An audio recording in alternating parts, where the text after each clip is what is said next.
అందరికీ నమస్కారము. గురు పౌర్ణమి సందర్భంగా విద్యాప్రకాశానందగిరి స్వాముల వారు రచించిన మానస బోధను మనము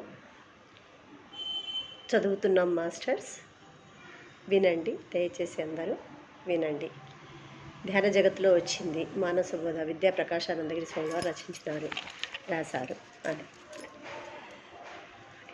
గురువులందరికీ ఆత్మీయ ప్రణామాలు. ధ్యాన జగద్గురు బ్రహ్మశ్రీ పితామహ పత్రిజీకి, స్వర్ణమాల పత్రి మేడం గారికి అందరికీ ఆత్మీయ ప్రణామాలు తెలుపుకుంటూ, అలాగే గురు పౌర్ణమి సందర్భంగా గురువులందరికీ, పరమ గురువులకు, జగద్గురువులకు, విశ్వగురువులకు అందరికీ కూడా ఆత్మీయ ప్రణామాలు స్వామి మాస్టర్స్. శ్రీ విద్యాప్రకాశానందగిరి స్వామీజీ మానస బోధ. సంసారకూపమున దిక్కుతోచకయుండి విలపించుటేలకో మనసా, గురుపాదముల బట్టి తత్వంబు తెలుసుకొని తప్పించుకోవోయి మనసా. దాని అర్థం, ధ్యానార్థం: సంసారం అనే దుఃఖ కూపంలో దిక్కుతోచకపడి ఏడ్చుట కంటే గురువు చూపిన జ్ఞాన మార్గంలో నడుస్తూ జీవిత తత్వాన్ని అర్థం చేసుకోవాలి. దుఃఖాలను తప్పించుకోవడానికి అదే నిజమైన పరిష్కారం. ఎన్ని జన్మల నుండి బంధంబు తొలగక దుఃఖించుచున్నావు మనసా, నరజన్మమందున జ్ఞానంబు నార్జించి తాపంబు బాపుకో మనసా. అజ్ఞానం వల్ల అనేక జన్మలుగా బంధాలలో పడి నలుగుతూ జనన మరణ చక్రంలో కొట్టుకుంటున్నాము.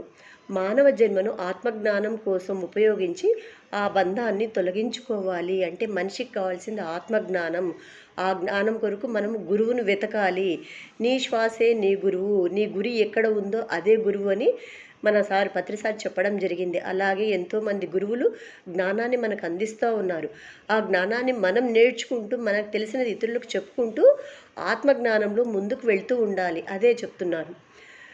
సంసారమందలి అల్ప సుఖమును చూచి మురిసిపోవగనేల మనసా, ఆనందముగతోచు విషయ భోగములన్నీ మూనాల ముచ్చటే మనసా. తల్లి, తండ్రి, పిల్లలు, భార్య, భర్త, బంధువులు అనే బంధాలన్నీ మన జీవితంలో ఎంతో మధురంగా అనిపిస్తాయి. వాటిలో ప్రేమ, ఆప్యాయత, ఆనందం ఉంటాయి. కానీ అవి శాశ్వతమైనవి కావు అని ఈ మానస బోధలో ఆ జ్ఞానం ఇవ్వడం జరుగుతుంది. కర్మానుసారం కలిసిన జీవులు కొంతకాలం మాత్రమే కలిసి ప్రయాణించి మళ్ళీ తమ తమ మార్గాలలో వెళ్ళిపోతారు. కనుక మనం ఎవ్వరికీ యజమానులం కాదు, మరి ఎవ్వరూ మనకు శాశ్వతంగా చెందరు. ఈ సత్యాన్ని మరచి బంధాలలో అతిగా మునిగితే బాధలు తప్పవు.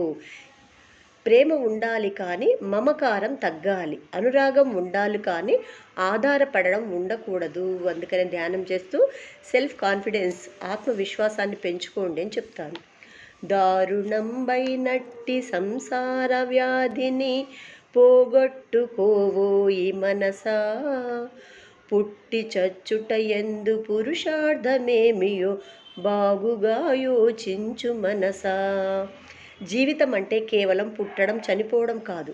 ఆ జనన మరణాల ద్వారానే సంసార వ్యాధి నుంచి విముక్తి చెందే పరమార్థాన్ని తెలుసుకోవడమే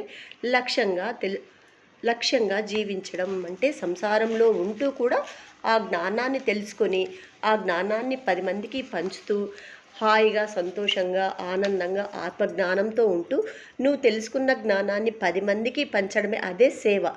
ఆ జ్ఞానాన్ని పంచడం వల్ల మనము ఆనందం వస్తుంది, వాళ్ళకు కూడా ఆనందంగా ఉంటుంది. అది లక్ష్యం అని చెప్తున్నారు. రామ రామాయణుచు నిరతంబు మదిలోన స్మరణ చేయుమువోయి మనసా, పరమ పావనమైన దైవనామము చేత పాపమంతయు తొలగు మనసా.